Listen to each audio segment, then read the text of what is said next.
Explosive testimony at British Columbia's Missing Women's Commission today. A former member of Vancouver's police said he alerted his superiors to a potential serial killer on the city's streets years before the force acknowledged that could be the case. Chris Brown brings us that story tonight. Chris. Peter, by now it's widely accepted that police in BC bungled Canada's largest ever serial killer investigation. And today we got an intriguing look at those missteps from the inside, from one of the very few cops who can legitimately say, "I told you so." Kim Rossmo was one of the very first police officers to push the theory that a serial killer was preying on Vancouver's sex trade workers. Back in 1998, he was the only street cop in Canada with a PhD in criminology, and he had an excellent mind for numbers.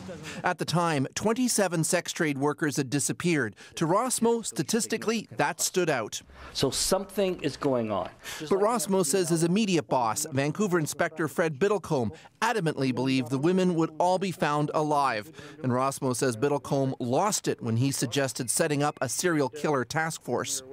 He was upset and angry and had what I have described as a small temper tantrum. Rossmo says his boss also spiked a press release warning about the potential danger. The reason? Mention of a possible serial killer ramps up pressure on police. One of the common mistakes repeated over and over again by police agencies with serial murder investigations is the initial denial that there is a serial murder. Within the department, Rossmo was a polarizing figure.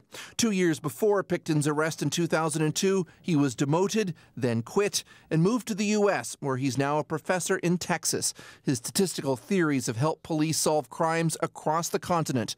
Robert Picton is now a case study in failed policing. He teaches his students. Do you think tunnel vision and groupthink were at play in the Picton case? Yes, I do. I think this is a dramatic example of a criminal investigative failure. And to have someone like Kim Rossmo go on the stand and basically confirm what we had already figured out, it's just an amazing day for us. Robert Picton bragged to an undercover officer that he killed 49 women. So, had Vancouver police listened to Kim Rossmo when he first put forward that theory, as many as 20 women might have been saved. Peter. Thanks, Chris. Chris Brown in Vancouver.